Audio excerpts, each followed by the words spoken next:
Hello everyone. AG physics by N K channel पर आप सभी बच्चों का एक बार पुनः स्वागत है। कैसे प्यारे बच्चे, कैसी चल रही है आप सब लोगों की तैयारी? चलिए, आज अपन चैप्टर नंबर 14 के आंकिक प्रश्नों को हल करने जा रहे हैं। और इसमें अपना सबसे पहला प्रश्न आपको अपनी स्क्रीन के ऊपर नजर आ रहा है। प्रश्न कह रहा है कि हाइड्रोजन परमाणु की, यानी केवल हाइड्रोजन परमाणु पढ़ते ही आपके दिमाग में ये बात आनी चाहिए कि यार z की जो वैल्यू है वो यहाँ पे 1 दे रखी है, तो मुझे यहाँ पे z इक्वल्स टू 1 लिखना चाहिए।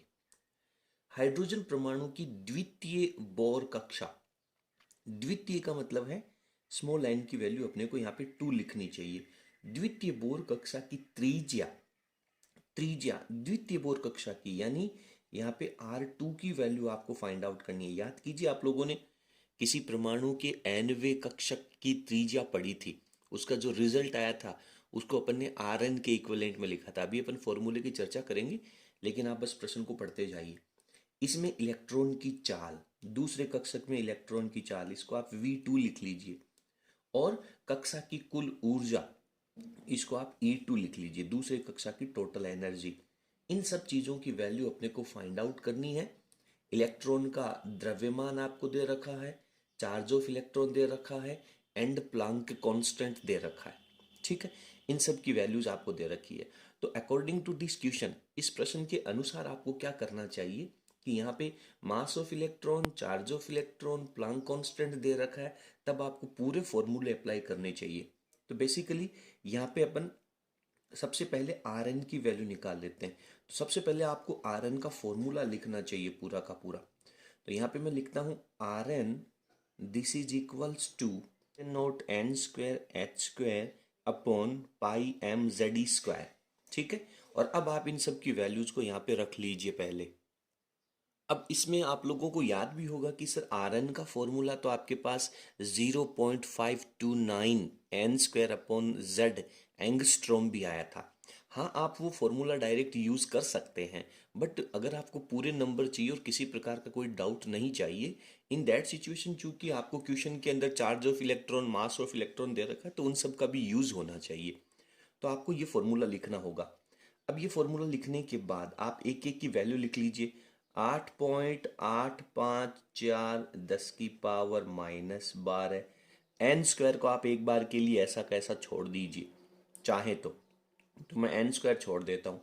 उसके बाद में एच की वैल्यू लिख लेता हूँ। एच की वैल्यू भी आप लोगों को क्वेश्चन के अंदर दे रखी थी, कितनी दे रखी है एच की वैल्यू, वो भी लिख लीजिए। और वैसे भी आप लोगों को एच की वैल्यू याद भी होगी, 6.6 इंटू 10 की पावर -34, और उसका लगेगा स्क्वायर। ठीक है ना बेटा? उसके बाद में बटा में चल लीजिए, पाई का मान लिख लीजिए 3.14। मास ऑफ इलेक्ट्रॉन आप जानते ही हैं कितना होता है, 9 इंटू 10 की पावर -31।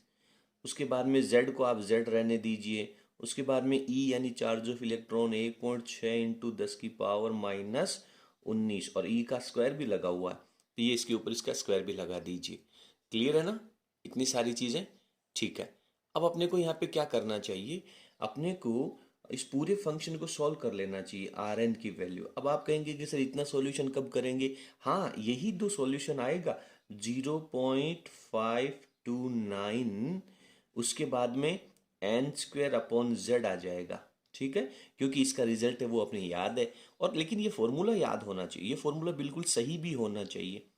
इसके बाद में अब आप वैल्यू रख लीजिए, तो सर ये 0.529 हो जाएगा।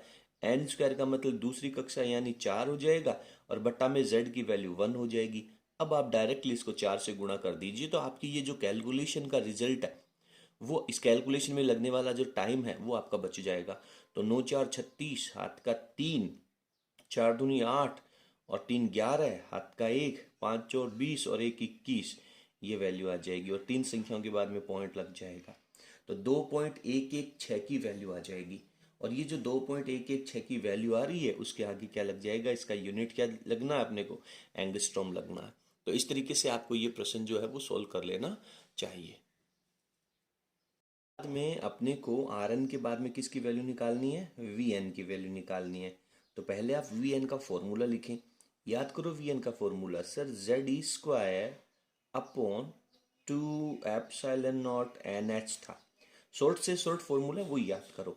अब आप इन सब की वैल्यू रख लें, z की वैल्यू आप रख लें चाहें तो साथ में, तो z की वैल्यू 1 हो जाएगी, e की वैल्यू 1.6 इंटू 10⁻−19 उसका स्क्वायर हो जाएगा, बटा में चल लीजिए 2 हो गया, एप्सिलॉन की वैल्यू 8.85 इंटू 10⁻−12 होगी, और n की वैल्यू भी आप साथ में रख लीजिए, तो 2 का स्क्वायर कितना हो जाएगा, 2 का स्क्वायर थोड़ी करना है इसको, 2 ही तो रखना है 2, और h की वैल्यू कितनी हो जाएगी, प्लांक कांस्टेंट आप जानते हैं 6.6 इंटू 10⁻34 हो जाएगी। ठीक है, अब इतना करने के बाद में आप लोग कहेंगे कि सर इसका रिजल्ट क्या आएगा, तो इसका रिजल्ट मैं आप लोगों को बता देता हूँ कि सर इतनी बड़ी कैलकुलेशन हम कैसे करेंगे। इसलिए इसकी कैलकुलेशन से बचने के लिए आपको क्या करना है, आप इसका रिजल्ट याद करो तो 2.18 इंटू 10⁻6 आया था। ठीक है ना, उसके बाद में z की जो वैल्यू है, आपके पास फॉर्मूला आया था z/n, तो z की वैल्यू 1 है और n की वैल्यू यहाँ पे 2 है। तो अब आप इसका भाग लगा दीजिए, तो ये 1.09 इंटू 10⁻6 और मीटर पर सेकंड रह जाएगा। ठीक है, तो यहाँ पे बेसिकली आपको करना क्या होता है कि ये कैलकुलेशन है वो केवल लिखने के लिए है। अगर आप लोगों को इनके डायरेक्ट फाइनल रिजल्ट याद है तो आपको यहाँ पे कोई दिक्कत नहीं होगी। तो इस तरीके से अपन इस प्रश्न को सॉल्व कर सकते हैं। अब इस प्रश्न का एक पार्ट अपने पास और बचा है, आप फटाफट स्क्रीन को पॉज करके इस क्वेश्चन का सॉल्यूशन उतार लीजिए। और अब अपने को लिखनी है इसकी टोटल एनर्जी निकालनी है। तो टोटल एनर्जी निकालने के लिए अपने को सबसे पहले तो En का फॉर्मूला लिखना चाहिए। तो En का फॉर्मूला फाइनल रिजल्ट याद करें, इसके डेरिवेशन का वीडियो भी आपको नीचे डिस्क्रिप्शन में मिल जाएगा, पहले आप उनको जाकर के अच्छे से तैयार कर लें। तो En का फॉर्मूला सर अपने पास आया था -m e⁴ और z का square upon 8 epsilon square h square and n square, ये सारी वैल्यूज आई थी। और अब आप इनकी वैल्यूज को रख लें, तो m की वैल्यू कितनी हो जाएगी सर, m की वैल्यू हो जाएगी 9 इंटू 10⁻−31, और माइनस इसके साथ चल रहा है उसको भी रहने दीजिए। चार्ज 1.6 इंटू 10⁻−19 लग जाएगा और इसकी पावर 4 कर दें। z की वैल्यू, z का स्क्वायर करना है ना, तो 1 का स्क्वायर कर दें। उसके बाद में बटा में चल लीजिए, केवल वैल्यूज तो रखनी है और वैल्यू सारी आप लोगों को दे रखी हैं। तो एप्सिलॉन की वैल्यू हो जाएगी 8.85 इंटू 10⁻−12। h की वैल्यू भी आप लोगों को लिखनी पड़ेगी, इसका स्क्वायर तो लगाना है। उसके बाद में 6.6 इंटू 10⁻−34, इसका स्क्वायर भी लगाना है, और n का स्क्वायर भी लिखना है, तो 2 का स्क्वायर अपने को लगाना होगा। ठीक है, अब आप कहेंगे कि सर इतनी बड़ी कैलकुलेशन करने में तो बहुत लंबा टाइम लग जाएगा। बिल्कुल उसी कैलकुलेशन से बचने के लिए ही तो अपने रिजल्ट याद कर रखा है। तो -13.6 इलेक्ट्रॉन वोल्ट आता है। ठीक है ना, तो अब अपने पास, आपके पास साथ में इसमें रिजल्ट भी आता है z/n²। तो z² तो अपने पास 1 का स्क्वायर चला गया, अपॉन में n का स्क्वायर में आप यहाँ पे लिख दीजिए 1/4, या फिर डायरेक्ट आप यहाँ पे 4 लिख दीजिए, बट्टा में एक ही बात है। ठीक है ना, तो अब आप इसमें रिजल्ट में भाग लगा दीजिए, तो 4 का भाग जाएगा, 4 3 12 और 4 4 16, तो -3.4 की वैल्यू आपके पास आ जाएगी। और यूनिट क्या चलेगी इसकी, इलेक्ट्रॉन वोल्ट चलेगी। ठीक है ना, तो ये कैलकुलेशन तो केवल जो वैल्यूज दे रखी हैं प्रश्न के अंदर उनको यूज करने के लिए है। बाकी डायरेक्ट आप ये रिजल्ट अगर लगा करके सोल्व करेंगे तो भी आपके प्रश्न है वो सोल्व हो जाएंगे। ठीक है, तो यदि आपके पास बोर्ड एग्जाम में समय कम है, मेरी बात समझ रहे हैं, या फिर जगह कम है, तो ये जो सारी चीज़ें हैं ये यहाँ से लेकर के यहाँ तक का पार्ट आप स्किप कर सकते हैं। आप डायरेक्ट इसका फॉर्मूला लिखें En इक्वल्स टू -13.6 z²/n², क्योंकि इन सभी को तो सॉल्व करके अपन ने वैल्यू निकाल रखी है, -13.6 इलेक्ट्रॉन वोल्ट। ठीक है ना, तो वेरिएबल तो केवल z²/n² ही था, तो उसकी वैल्यू रख करके आप डायरेक्ट भी सोल्व कर सकते हैं। लेकिन अगर आपके पास समय है, कॉपी में जगह है, तब आपको ये पूरा सोल्व करना चाहिए। तो उम्मीद करता हूँ कि आपको ये पहला प्रश्न बहुत अच्छे तरीके से समझ में आया होगा। चलिए अगले प्रश्न पे चलते हैं। प्रश्न संख्या 2 आपको अपने स्क्रीन पे नजर आ रहा है। प्रश्न कह रहा है कि यदि लाइमन श्रेणी की प्रथम रेखा का तरंग दैर्ध्य, देखिए मेरे को यहाँ पे लैम्डा दे रखा है, और वो किसका दे रखा है, लाइमन श्रेणी का दे रखा है। तो लैम्डा के आगे मैं एल लिख देता हूँ। और लाइमन श्रेणी की भी कौन सी तरंग दैर्ध्य निकालनी है, प्रथम रेखा। प्रथम रेखा का मतलब है प्रथम उत्तेजित कक्षा से इलेक्ट्रॉन आ रहा है। तो इसका लैम्डा आपको दे रखा है 1216 एंगस्ट्रॉम, तो इसको ऐसा ही रहने दीजिए। ठीक है ना, मेरी बात समझ में आ गई। लाइमन श्रेणी है तो इसमें n1 की वैल्यू 1 आएगी, n2 की वैल्यू है वो प्रथम कक्षा लिखा है, इसका मतलब 2 आ जाएगी। ठीक है। आगे प्रश्न कह रहा है कि बामर और पाश्चन की प्रथम रेखाओं का तरंग दैर्ध्य ज्ञात कीजिए।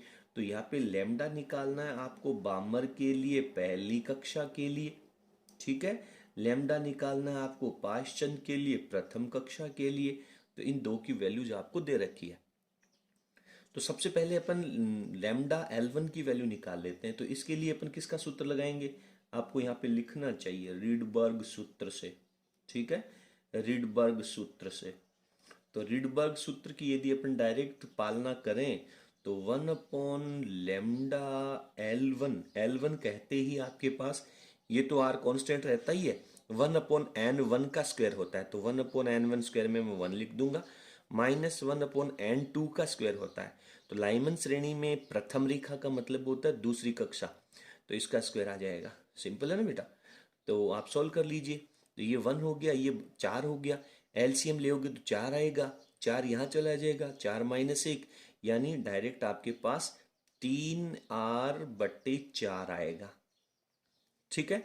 और यदि मैं इन दोनों को इन्वर्ट कर दूं, उलट दूं, तो ये लैम्डा L1 की वैल्यू आ जाएगी 4/3r। ध्यान रखें बेटा, r है वो बटा में रहेगा। और इसकी वैल्यू आपको दे रखी है कितनी, 1216 एंगस्ट्रॉम। ठीक है। आप चाहें तो 1/r की वैल्यू यहां से निकाल सकते हैं, लेकिन अपन देखेंगे कि आगे अपने को जरूरत पड़ेगी तो निकालेंगे, अदरवाइज समय खराब नहीं करेंगे। अब अपने पास लेमडा और B1 की वैल्यू चाहिए। तो लेमडा B1 की वैल्यू अगर आपको चाहिए तो इसके लिए पहले रीडबर्ग सूत्र लगाएं। लेमडा B1 ये आ गया सर R, बामर श्रेणी का मतलब हो गया n1 का मतलब 2 का स्क्वायर, और इसकी प्रथम रेखा का मतलब हो गया 3 का स्क्वायर। अच्छा सर एलसीएम लो, 2 दूनी 4, 3 3 9, 9 और 4 कितने होते हैं सर, 9 और 4 तो 36 होते हैं। ठीक है ना, मल्टीप्लाई करेंगे तो इसमें 4 का भाग जाएगा तो 9 बचेगा, और 9 का भाग देंगे तो 4 बचेगा। तो 9 - 4 कितना हो गया, 5r हो गया। ठीक है। अगर आपको क्या निकालना है सर, लेमडा B1 निकालना है। तो इसको उलट दीजिए तो आपके पास 36/5r हो जाएगा। ठीक है ना। और आप यहां से r की वैल्यू निकाल लीजिए, सबसे बढ़िया तो ये रहेगा। तो 1/r की वैल्यू जब आप निकालेंगे तो आपके पास 1216 तो ये चल ही रहा है, बट्टा का 3 तो चला जाएगा ऊपर, और ऊपर का जो 4 है वो आ जाएगा बट्टा में, तो 3/4 हो जाएगा। अब आप वैल्यू लिख लीजिए। तो यहाँ पे सर 36/5 तो आपके पास चल रहा है। फिर 1/r की वैल्यू चाहिए, तो 1/r की वैल्यू में आप 3/4 इंटू 1216 कर दीजिए, ये वैल्यू आ जाएगी। और अब आप फटाफट इसको सॉल्व करके और इसका रिजल्ट है वो निकाल लीजिए। सॉल्यूशन तो देखो बेटा, अपने को कैलकुलेशन तो करनी ही पड़ेगी, है ना। तो 5/36 और 36/5, तो कुल मिलाकर के आपके पास ये वैल्यू कितनी आ जाएगी, सॉल्व करके देख ले। तो यहाँ पर इसकी जो रिजल्ट है वो 6566 पॉइंट समथिंग आएगा, समथिंग मतलब 4 के अप्रोक्सीमेट आएगा। तो ये एंगस्ट्रॉम में इसका रिजल्ट आ जाएगा। तो इस तरीके से आप लोगों को इनको बहुत अच्छे तरीके से समझ करके चलना है। ठीक है। आगे चलते हैं और इसका एक पार्ट और है, उसको सॉल्व कर लेते हैं। मैं कॉपी को थोड़ा सा ऊपर स्किप कर लेता हूँ। ये इतना स्पेस तो बहुत है यार, इतने स्पेस में तो अपना काम हो जाएगा। ये लैम्डा लाइमन बामर पाश्चन के लिए निकालना है, 1 के लिए इसकी वैल्यू चाहिए आपको। तो ये मैं डायरेक्ट लिख दूं क्या, बोलो। नहीं सर डायरेक्ट क्या सॉल्व कर रहे हो, इस थोड़ा बहुत तो लिखो। चलिए बेटा थोड़ा बहुत तो लिख लेता हूँ मैं, है ना। ये r हो गया, पाश्चन के लिए सर 3 का स्क्वायर आएगा, माइनस इसकी पहली कक्षा में सर 4 का स्क्वायर आएगा।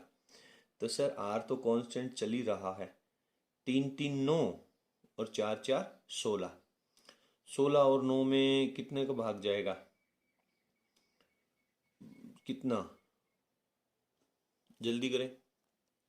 ये एलसीएम तो आ जाएगा सर 144। ठीक है ना। और इसमें 16 -9, 16 में से आप जब 9 घटाओगे तो बचेगा आपके पास 7, ये वैल्यू आ जाएगी। तो यहाँ से अगर आप इसकी वैल्यू को उलट देंगे, लैम्डा P1 कर देंगे, तो ये हो जाएगा 144/7R। बात समझ में आ रही? अब आप इसको सॉल्व कर लीजिए। 1/R की वैल्यू आपके पास है ही सही, तो ये लैम्डा P1 की वैल्यू में 144/7 इंटू में R की वैल्यू वही चल रही है आपके पास, है ना, 1/R में 3/4 इंटू 1216। और अब आप इस पूरे को सॉल्व कर लीजिए। तो इस पूरे को जब आप सॉल्व करेंगे तो आपके पास वैल्यू आएगी 18761.1 एंगस्ट्रॉम। कैलकुलेशन को आपको सोल्व करना आना चाहिए, ठीक है ना। गुणा भाग तो अच्छे होने चाहिए बेटा। अरे गणित अगर आपको गणित अच्छे से नहीं आ रही है तो इसका मतलब सीधा सीधा है कि आप कैलकुलेशन नहीं कर पाएंगे और आपको फिजिक्स पढ़ने की ज़रूरत नहीं है, ठीक है। इतनी कैलकुलेशन तो आपको आनी चाहिए। तो उम्मीद करता हूँ कि ये प्रश्न है उसके फंडामेंटल्स भी आपको क्लियर हो गए होंगे और आपने बहुत अच्छे से इस प्रश्न को सीखा होगा। आगे चलते हैं। इसके बाद में अपन अगला प्रश्न संख्या 3 सोल्व करने जा रहे हैं। और ये जो प्रश्न संख्या 3 है वो मैं आप लोगों को रेफरेंस के लिए बता दूं कि एग्जाम्पल नंबर जो 4 है आपका एग्जैक्टली उसके जैसा ही है। तो इस प्रश्न को पढ़ने के बाद में आपको आइडिया लग जाएगा कि इस प्रश्न को सॉल्व करने से पहले अपने को एग्जाम्पल नंबर 4 है वो भी सॉल्व करना चाहिए। क्या कह रहा प्रश्न देखिए। किसी परमाणु में ऊर्जा स्तर ए से सी में संक्रमण में, जब ए से सी में संक्रमण हो रहा है उस समय 1000 एंगस्ट्रोम का प्रकाश है वो उत्सर्जित होगा। तो यहां से आप चाहें तो एक छोटा डायग्राम बना सकते हैं।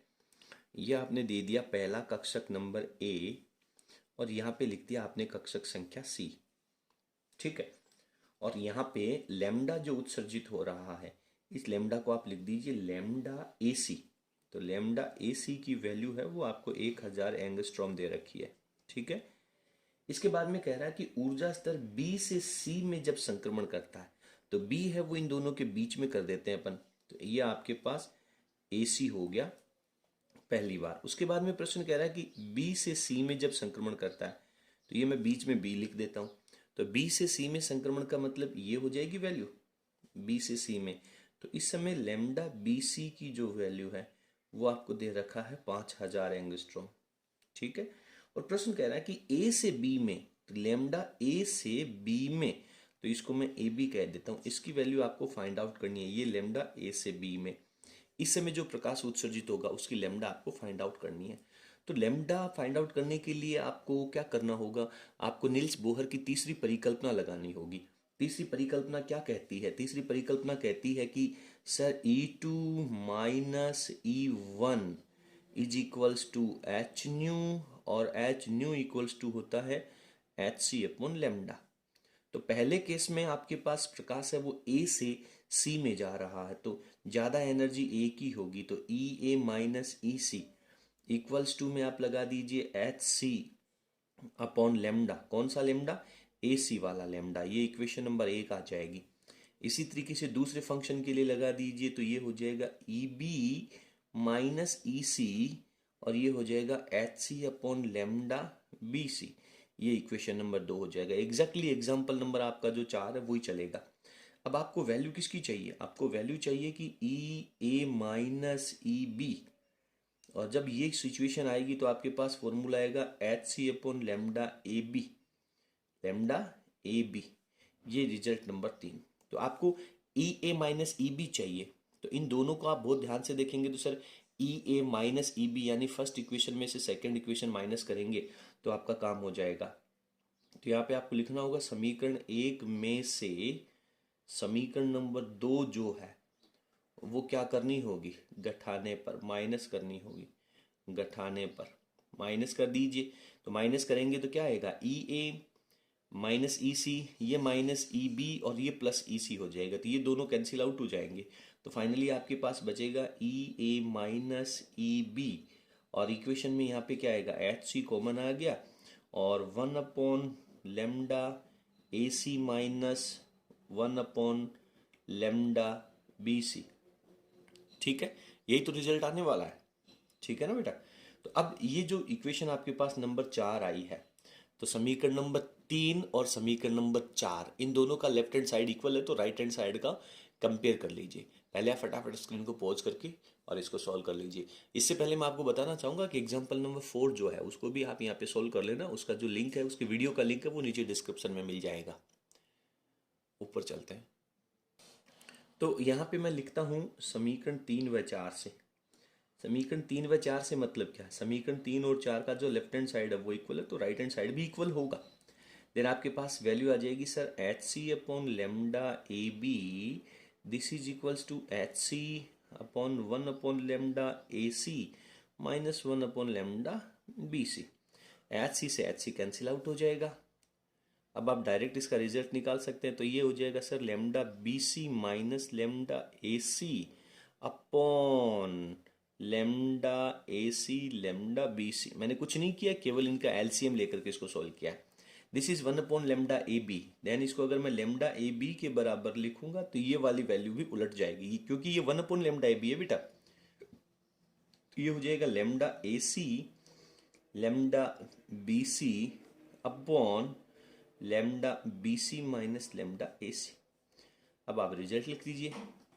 लेमडा ए सी की वैल्यू कितनी है सर? 1000 इंटू बी सी कितना है सर? 5000 बट्टा में बी सी की वैल्यू 5000 माइनस 1000, 5000 माइनस 1000 होती है सर 4000। 3 जीरो ने 3 जीरो को काट दिया, बिल्कुल सर काट दिया। क्या वैल्यू बची? 5000 बटे 4। तो 5000 में जब आप 4 का भाग लगाएंगे तो 1250 आ जाएगा एंगस्ट्रॉम। तो जब ए से सी में संक्रमण करेगा उस समय जो उत्सर्जित होने वाला लेमडा है वो 1250 होगा। बहुत इजी क्वेश्चन है, डायरेक्टली कॉन्सेप्ट के ऊपर बेस्ड है, फंडामेंटल के ऊपर बेस्ड है। तो फटाफट आप स्क्रीन को पॉज करके और इस प्रश्न को उतार लीजिए।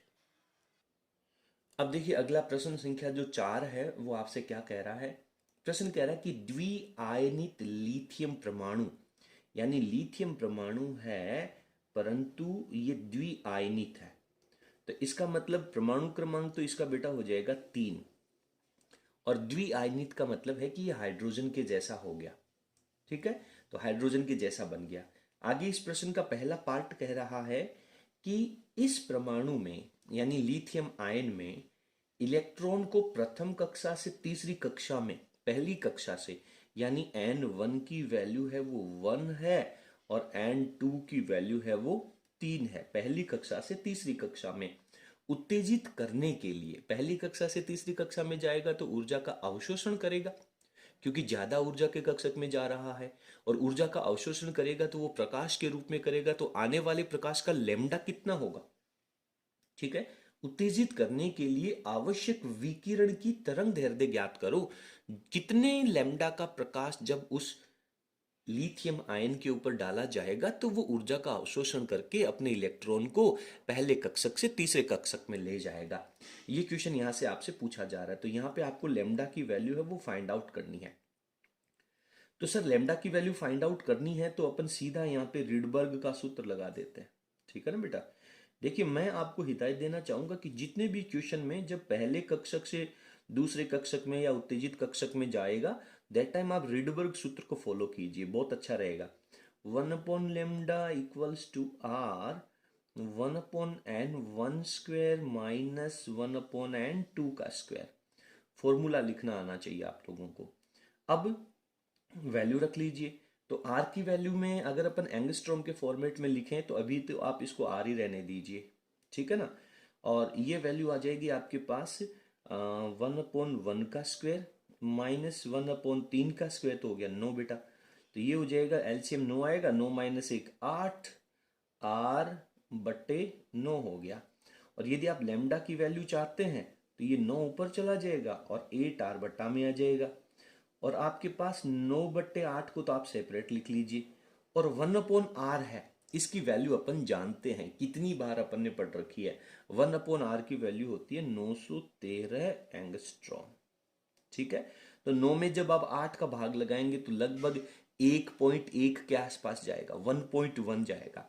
और उस 1.1 को जब आप यहाँ पे ऐड करेंगे तो 913 एंगस्ट्रॉम है, इसमें आप थोड़ा सा अगर ऐड करेंगे तो कितनी वैल्यू आएगी, आप सोच करके देख लीजिए एक बार कितनी वैल्यू आने वाली है। लेकिन बेटा इस पूरे प्रश्न में अपन कहीं ना कहीं कुछ तो गलती कर रहे हैं। क्या ये क्वेश्चन है वो हाइड्रोजन परमाणु के लिए दिया गया है?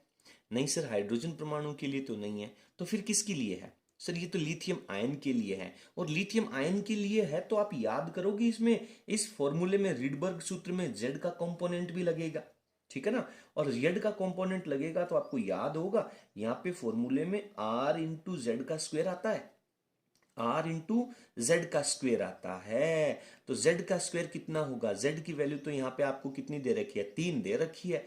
और 3 दे रखी है तो यहाँ पे आपके पास वैल्यू कितनी हो जाएगी? 9 हो जाएगी। इस बात को भूलना नहीं है, ये आपके पास यहाँ पे 9 हो जाएगी, ठीक है ना। तो ये 9 से जो 9 है वो आपका यहाँ से कैंसिल आउट हो जाएगा, तो ये 8R रहेगा। और 8R है, जब उसको आप 1/λ को लैम्डा में लेकर के जाओगे तो 1/8R हो जाएगा और यहाँ पे 1 रह जाएगा, ठीक है ना बेटा। तो ये यहाँ पे क्या रह जाएगा? 1 रह जाएगा। अब आप इसका भाग लगा दीजिए तो 913 में केवल 8 से डिवाइड कर देना। ये विशेष गलती है जो अक्सर बच्चों से होती है और इसीलिए मैंने आप लोगों को यहाँ पे पहले गलत करके और फिर सही करवाने का प्रयास किया है। तो आप लोग इस बात का ध्यान रखें कि यहाँ पे जैसे ही हाइड्रोजन के जैसा कोई आयन है तो उसका परमाणु क्रमांक तो यूज होगा। तो यहाँ पे आर जेड स्क्वायर का फॉर्मूला होता है। अब भाग लगाएंगे तो 9 में भाग जाएगा एक बार, ये हो गए 11, 11 हो गए तो फिर इसमें एक बार जाएगा, उसके बाद में बच गए 3, 33, 8 4 32, लगभग 114 के अप्रोक्सीमेट इसका आंसर आएगा, एंगस्ट्रॉम। तो इस तरीके से आप इस प्रश्न को भी यहाँ पे सोल्व कर लेना, ठीक है। उम्मीद करता हूँ कि ये प्रश्न आपको बहुत अच्छे से समझ में आएगा और इस प्रश्न में जो सबसे बड़ा टिपिकल पार्ट है वो भी आप लोगों ने समझ लिया होगा। आगे चलते हैं। लेकिन बेटा आगे कैसे चलें, अभी तो इस प्रश्न का दूसरा पार्ट जो है वो भी सोल्व नहीं किया। अक्सर ऐसी ही गलती आप लोगों से होने वाली है। आप लोगों ने एक पार्ट को बहुत अच्छे तरीके से सोल्व कर लिया, दूसरे पार्ट को अपन पढ़ना भूल जाते हैं। दूसरा पार्ट कह रहा है, देखिए दूसरा पार्ट लगा देता हूं मैं यहाँ पर, पढ़ते हैं। देखिए क्या कह रहा है कि उत्तेजित निकाय के उत्सर्जन स्पेक्ट्रम में कितनी स्पेक्ट्रमी रेखाएं प्रेक्षित होगी। कितनी स्पेक्ट्रमी रेखाएं, यानी कि तीसरे कक्षक से जब इलेक्ट्रॉन वापस पहले कक्षक में आएगा तो कितनी तरह से आ सकता है। सर तीसरे से दूसरे में तो एक लैम्डा उत्सर्जित होगा, फिर दूसरे से पहले में तो दूसरा लैम्डा उत्सर्जित होगा, और सर तीसरे से डायरेक्ट पहले में भी तो आ सकता है। याद कीजिए स्पेक्ट्रमी रेखाओं की संख्या निकालने का एक कॉन्सेप्ट अपन लोगों ने पढ़ा है। तो यहां पर आप लोगों को n का मान 3 दे रखा है और ये 3 से पहले कक्षक में आ रहा है, इसलिए आपने इसका n का फॉर्मूला लिखा था n इंटू एन माइनस 1/2। तो ये हो जाएगा 3 गुणा 3 माइनस 1 करेंगे तो 2/2, 2 से 2 कैंसिल आउट हो जाएगा तो 3। और ये कौन सी रेखाएं होंगी? कौन सी रेखाएं होंगी? ये 3 से 2 में जब जाएगा तो लेमडा उत्सर्जित करेगा, फिर 2 से 1 में जाएगा तो लेमडा का अलग लेमडा का उत्सर्जन होगा, और फिर डायरेक्ट 3 से 1 में भी तो जा सकता है। तो इस तरह से ये 3 स्पेक्ट्रमी रेखाएं आप लोगों को प्राप्त होने वाली है। अब अपन आगे प्रश्न में जाने के अधिकारी हैं, इसलिए ध्यान रहे जब कभी भी आप प्रश्न को पूरा अच्छे से पढ़ लें उसके बाद में अगले प्रश्न में जाने से पहले एक बार उसको रीचेक अवश्य कर लें, ठीक है। आगे देखिए पांचवा प्रश्न कह रहा है कि बामर श्रेणी की, बामर श्रेणी है तो डेफिनेटली बामर श्रेणी में ये बामर शब्द बहुत यूजफुल है क्योंकि यही डिसाइड करेगा कि कौन से कक्षक से इलेक्ट्रॉन कौन से कक्षक में जाएगा। बामर श्रेणी की प्रथम रेखा, तो n1 की वैल्यू तो बामर श्रेणी 2 नंबर पे आती है और प्रथम रेखा का मतलब n2 की वैल्यू आपके पास 3 हो जाएगी। इसमें रेखा का जो लैम्डा है वो आप लोगों को दे रखा है यहाँ पर, इससे संबंधित 6 5 6 4 एंगस्ट्रॉम। फिर प्रश्न कह रहा है कि रिडबर्ग नियतांक, रिडबर्ग नियतांक अपन आर को कहते हैं। एक तो आर की वैल्यू आपको चाहिए और एक तरंग संख्या। तरंग संख्या क्या होती है ध्यान दें, तरंग संख्या को अपन आवृत्ति के ऊपर बार लगा के लिखते हैं और तरंग संख्या होती है 1/λ, ठीक है। तरंग संख्या होती है 1/λ, तो इनकी वैल्यूज आपको फाइंड आउट करनी है।